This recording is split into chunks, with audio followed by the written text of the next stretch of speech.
It's another edition of Time About the Movies. We're looking at the movies released on the weekend of October 19th, 1990. We got 4 movies to look at today, so let's go ahead and jump right on into it. We're going to start off with the first movie, the neo-noir western Quigley Down Under, from the director of Lonesome Dove, the miniseries, starring Tom Selleck, Laura San Giacomo, and Alan Rickman. All Matthew Quigley did was answer a help wanted ad. But a few surprises were waiting for Quigley Down Under. There was no mention of his friendly co-workers. Is everybody in this country as butt ugly as you three? Or that he'd get an assistant. Look out, Roy! Sorry, Roy! Nothing about the transportation problem. Are we lost? Nope. I know exactly where we are. We're lost. The unusual local inhabitants. The extraordinary cuisine. I don't eat things that are still moving. You gonna shoot it first? Or the extra duties. You can take me if you want to, Roy. Kid, next time she talks like that, go all over the dress. Worst of all, his employer turned out to be somewhat moody. You could call it that. But Quigley's about to teach him a lesson in labor relations. So that knocks me out of my own house. Don't worry, Roy. Everything's gonna turn out just fine. Sorry, Roy. My name ain't Roy, it's Matthew. Quigley.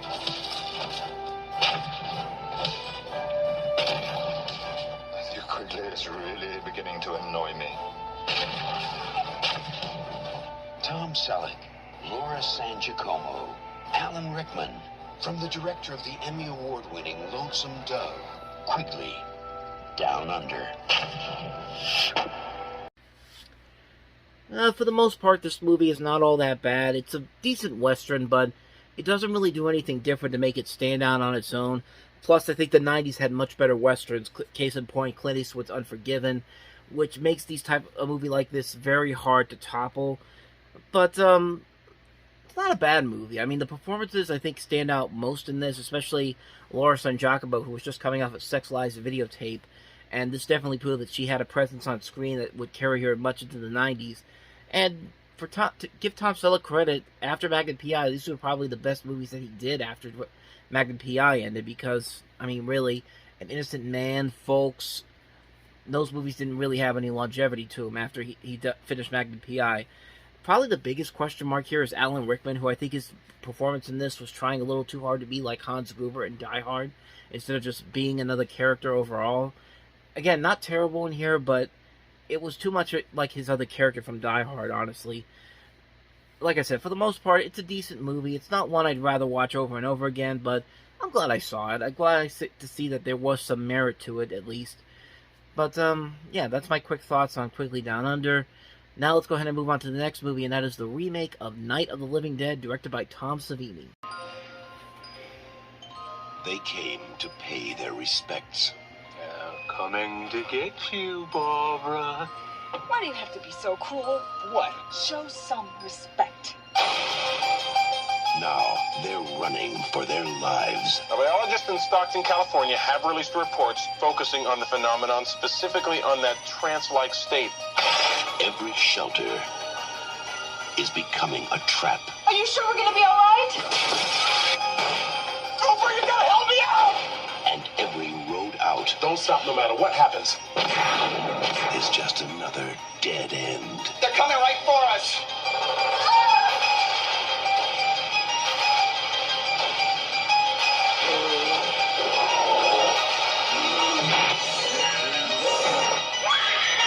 George Romero's Night of the Living Dead. So if you've been watching this channel for a long time and you've been reading the website, you know that I live in Western Pennsylvania. I live about 15 minutes away from the Monroeville Mall, which is where Dawn of the Dead was filmed. And around here, of course, the original Night of the Living Dead was filmed here, as was Day of the Dead. Of course, George A. Romero was from here. There's a statue inside the mall that I always say hello to every time I do one of my videos for Movie Stop. So, when a movie like this comes around, we people around here who really like these movies, we pay very close attention to it because, of course, when you're remaking Night of the Living Dead, one of the classic horror movies, zombie movies of all time, we're really going to keep a close eye on it because we want to see if this movie is of merit and actually doing something with it. And, it's alright. That's the best thing I could say about this movie, is that it's okay. It doesn't really do anything to make it stand out compared to the other film, except the other film was in black and white, and this is in color. I mean, it's not a bad movie. It's a competently made film. Some of the performances I liked in this. I mean, anything with Tony Todd in it's going to be pretty enjoyable to watch. Of course, you got Candyman and the main guy from Final Destination. I mean, what can you go wrong there? But yeah, for the most part, this movie is a very unnecessary remake because it's really not doing anything all that different compared to the first movie, except the fact that it's in color now instead of black and white. Most of the performances are pretty much about the same, or at least subpar compared to the previous movie. But, yeah, for the most part here, this remake is kind of unnecessary when you really think about it. I mean, in a way, it's almost it's not really shot for shot, but it comes pretty close. It's almost bordering on Psycho 98 levels of shot-by-shot remakes, but it doesn't really get that far. But, like I said, there's really nothing here about this movie that makes it necessary, except the fact that Tom Savini directed it and George A. Romero produced it, as well as wrote the script for it. But yeah, other than that, though, there's nothing really special about this movie, at least to me, that it feels necessary. I mean, the original movie still holds up to this very day. If you go back and watch that movie now, it still holds up to this very day. And I've seen other versions of this done a little bit better. They did an animated movie a year ago, which I thought was alright. I'd honestly say it's probably on this level, too. Kind of unnecessary, but at least it's fun to watch. Like, it's fun to see what new changes they make in here, even though this one is... The changes here are slim to none. But, like I said, it's not a bad movie, but it just feels unnecessary. It feels like a movie that really didn't need to be made, at least in my opinion. If you really want to see it and give it a fair chance, I'd say you definitely check it out. You might have some fun with it, but don't go in expecting the original Night of the Living Dead. If you're looking for something that's going to be a bigger upgrade compared to the original film, then just stick with the original film if you can. So, yeah, that's my thoughts on the 1990 Night of the Living Dead. So, let's go ahead and move on to the next movie, and that is Susan Sarandon and James Spader in White Palace. 50 burgers, you gave me 44. Now, what's the problem? Do I get my money back, or do I go to the manager? Yo, buddy, listen, I'd like to get my hamburgers. Just Will you just leave Mr. Astaire alone? He's trying to report a robbery here. In 1988, she seduced the screen with the year's sexiest performance in Bull Durham. You looking for trouble? Maybe you should take your hand off my thigh. My hand's not on your thigh. In 1989, he gave on-screen romance a whole new meaning in Sex, Lies, and Videotape. Just when things seem ordinary or downright hopeless, along comes that unexpected opportunity, right? Maybe. Now, What you want? Susan Sarandon I'm 43. and James Spader I'm 27. are about to heat up the 90s. How'd you meet Max? Came in for a burger. How romantic. She took his order and turned his life Turn again. Where? Right here. into chaos.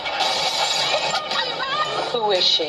What if I don't answer that? Just gonna keep me in some little box and take me out whenever you feel like playing with me. What is that? She's a friend of mine. Her name is Nora.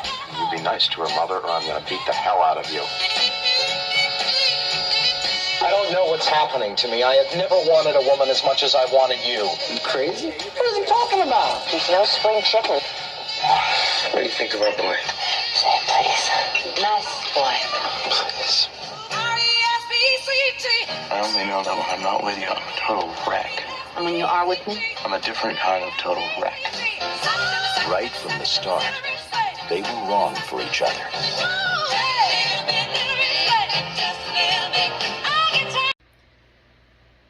You know, honestly, I don't really know how to feel about this movie. I feel like it's trying to tell something very important. It's trying to be like something groundbreaking or unique, but I just don't see it. I mean, basically the plot is that a 27-year-old James Spader is hooking up with a 43-year-old Susan Sarandon, which I guess if the idea was that this is supposed to be like a May-December romance type of thing, I don't know. I mean, to me, I don't know. To me, when I think May-December romances, I think of decades between the two couples, like somebody's 30 and somebody's 70, that type of thing. But I don't know. Maybe that's just my thinking here. But as far as this movie goes, it's another one of those movies that's just okay. I mean, I think what does help it carry it over are the performances by Susan Sarandon and James Spader.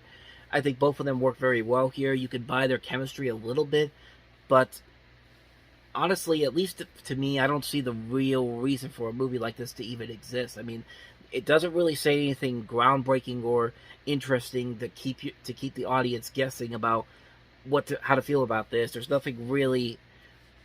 There's no real suspense to it. There's no real intrigue about it. I mean, it's just these two people that are within 15 years apart in age just getting together, and it's just like, okay, what else you got here? And it doesn't really feel like there is a lot there. And I think that's the biggest problem with this movie here, is that there's nothing really there to make this movie really stand out on its own. It's just kind of like, okay, here's the setup, just let it happen. It's just like, no, I don't think that you can do that with a movie like this. I mean, like I said, the performances, I think, stand out the most. That's the one thing I would say about this movie, is that the two performances by Sarandon and Spader work very well compared to the actual script here.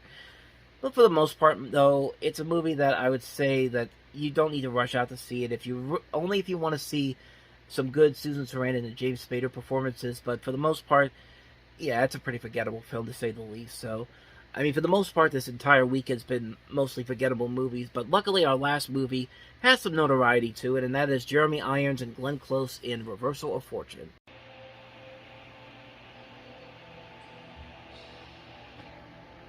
He defied public opinion. When I married Sonny, she was the most beautiful divorcee in the world, and one of the wealthiest. You marry me for my money, then you demand to work. You're the prince of perversion. Flaunted the privileges of his wife's money. I'm involved with someone who falls beyond the parameters of our agreement. Well, that must be better for you than what you've had to put up with. Until his own family accused him of trying to kill her. Now, a world-renowned Harvard lawyer. I should tell you that I have the greatest respect for the intelligence and integrity of the Jewish people. I'm not a hired gun. I gotta feel there's some moral or constitutional issue at stake. But I'm absolutely innocent. And a team of law students. We have to completely obliterate every single aspect of the state's case. Are the only ones who believe in him. Klaus is a scapegoat. He's obviously guilty of something pretty despicable. Insolent. Because almost everyone else believes My lady's not diabetic. that anyone with so much to gain You do have one thing in your favor. Everybody hates you. Well, that's a start. must have something to hide. In Europe, a gentleman is given the opportunity to end things properly. You're a very strange man. You have no idea. Glenn Close. Jeremy Irons. I'm not afraid of him. Let the chips fall where they may. Ron Silver. That's what an innocent man would say. I know. Reversal of Fortune. The mysterious case of Klaus von Bülow. Obviously the best movie that came out this weekend. This is the story of Klaus von Bülow, who was accused of killing his wife, but his family was the one that accused him of killing his wife, and he gets this attorney, Alan Dershowitz, played by Ron Silver in this movie, to help his case out. And it works on both levels. It works as a great courtroom thriller, but it also works as well as a satirical look at the rich, and it helps deeply with the great performances by Jeremy Irons, who won an Academy Award for this, for Best Actor, and Glenn Close, who was very good in this, as well as Ron Silver, and just some great performances all around, and quotes that still hold up to this very day, like Jeremy Irons' line after Ron Silver says, "You're a strange person," and he goes, "You have no idea," holds such an impact that it was actually used later on in The Lion King, 4 years later, where Jeremy Irons, of course, played Scar. But yeah, like I said, Barbet Schroeder directed this movie. Nicholas Kazan wrote it. Like I said, it's a great mix of two things: a great courtroom drama, a great satire on the rich and all, and it's just an enjoyable movie. It's a well-made, competently made film. It's a film that has a lot of good performances, has moments that still hold up to this very day, and it's a movie that, compared to the other three movies, I think holds a lot more in time since its release than the other three movies that we've looked at today have. So yeah, I would say if you haven't seen it already, definitely check out Reversal of Fortune. But chances are you probably have. But even if you didn't, definitely check out Reversal of Fortune if you can. So with that said, that's going to wrap up another edition of Time About the Movies. Next time around, when we start the new week off, we're going to end the month of October with Stephen King's Graveyard Shift, Kirstie Alley and the comedy Sibley Rivalry, Tune In Tomorrow and The Nasty Girl. This next week overall is going to have some really good movies that we're going to look at, including Misery, Home Alone, The Rescuers Down Under, Child's Play 2, Jacob's Ladder. Just a lot of good movies that worth talking about that we're going to delve into on this next week of reviews that I have coming up. But of course, tomorrow is a new movie stop. I'm going to go check out the new movie Lightyear, so I'll have a review of that for you tomorrow, so be on the lookout for that. And then we'll meet back here on Sunday for another Time About the Movies. So thank you guys for watching, and as always, if you want to see more videos like this, check out the playlist on the next page, check out the previous episode, and I'll see you guys tomorrow for another new video. I'll see you guys on Sunday for the new Time About the Movies. Thank you for watching. I'll see you guys next time, and until then, as always, take care.